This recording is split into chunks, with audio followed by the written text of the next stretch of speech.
Good morning, comic book fans. Welcome back to Comics in 5 Minutes for Guys. I'm your ever-loving host, Shorty. Going to review The Phantom, Phantom versus the Sky Band, and I have to admit something, and it's a terrible thing to admit, but I don't know anything about The Phantom. I've never read a single Phantom comic book in my life. In fact, I'm going to... Slight correction, I do know one thing about The Phantom.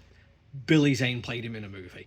Never watched the movie, so I don't know if that counts, but I just don't know anything. And I was a bit concerned going into something which has like decades worth of lore and characters and action adventure and being like, well, am I going to be able to, this issue one, pick it up and just jump straight in? And Lord above, the creators have absolutely nailed this. They have 100% done a comic book, which it doesn't matter how much you know about it, you can just come in and read it. And what's lovely about it, although it's issue one, it feels like it could be... I mean, if it was a serialized TV series, it'd be season 7, episode 9, and it feels like you can still be like, right, okay, so this is what's happening. Okay, let's go. And I don't want to spoil too much about the story, certainly not how it ends, but even the way the story is told leads into this idea of like, yeah, it's okay, dude. You don't know what's going on. That's fine. Just keep reading. Everything will be explained. And it does this by weirdly jumping around. Like, the story starts when he is on target number 4 of a 5-person hit list, and we know that something terrible has happened to his village, and it's some mercenaries that he blames for it. And then through flashbacks, as he's dealing with target number 4, we find out what happened to targets 1 through 3. And each time we get a little bit more on who the character is, who the Phantom is, what their power set kind of plays out to be like, and how they deal with problems in the world. It also adds little bits on the world, and the other characters get their little moments to shine as well. And then when we get to the conclusion of like, right, okay, now what is actually happening in number 4, and we realise, oh, right, okay, because of everything that's happened in the 1, 2, and 3, what was happening with the 4 makes far more sense now. It absolutely trusts its readers. It just leans into the story trope of being like, yeah, this is just part of a story. You have to just kind of trust that whoever's telling you the story is going to tell you enough for it to make sense. And then when you get to, let's say, the end of the intro, when we're dealing with like, okay, how are we going to get to number 5, all the stuff that happened taken on its own might be a little bit tricky to follow, but it all makes perfect sense when it comes together in the way it's presented, and I love it for it. It reminds me of the first time I picked up their Flash Gordon. It's Mad Cave Studios, by the way. And again, it just feels like they're aiming for that serialized kind of thing. And I've said repeatedly in other reviews that this is 100% what I want comics to be doing more.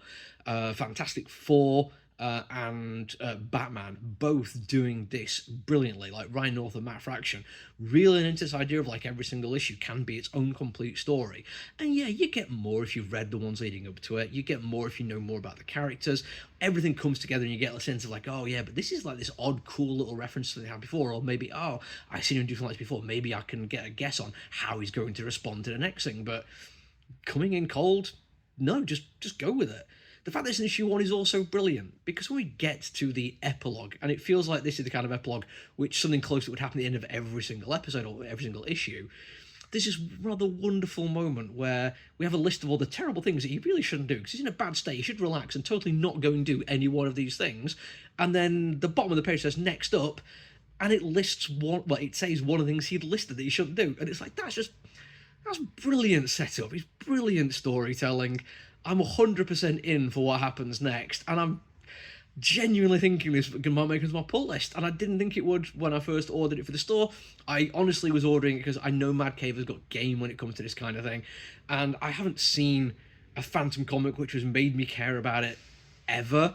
It's not the first time I've seen them. They've popped up with other publishers doing it. I've always been like, oh yeah, this looks a bit silly, it looks a bit pulpy, and yeah, this one is that, but it nails it. It does everything it needs to do to get it across to me. It looks great as well. The artwork kind of toes a little bit of a line between like too slick and a little bit grungy, and I like that for it because the main character, his power abilities and the way he lives his life does make it look like he should be kind of cool and kind of slick, but he's not some big superpowered individual. Stuff goes wrong and messes are made, and that kind of scratchy quality really works quite nicely, especially when we get some of the action sequences. Although I will say, if I'm going to give any criticism, there's a couple of action beats where it feels like I had to double check how the page layouts were working. Some of it looked like it was going to be a double page reading across the top of both, but then it wasn't. Then you get to the bottom and think, hang on, was it? Maybe tidy that up a little bit and you're going to bring everyone on board for it. The colouring, even to a certain degree, has that kind of like different vibe of sometimes kind of slick computer generated, a little bit flat on occasion, but the rest of the time it feels really nice, organic, lived in colouring where people care about how the lighting of something, where it's going to come from, and how it affects the scene. I mean, literally, barely a complaint from me for something I came into knowing nothing at all about it. Genuinely amazing. That's it for now, though. Until I see you all again, look after you, everyone. Stay safe. Bye.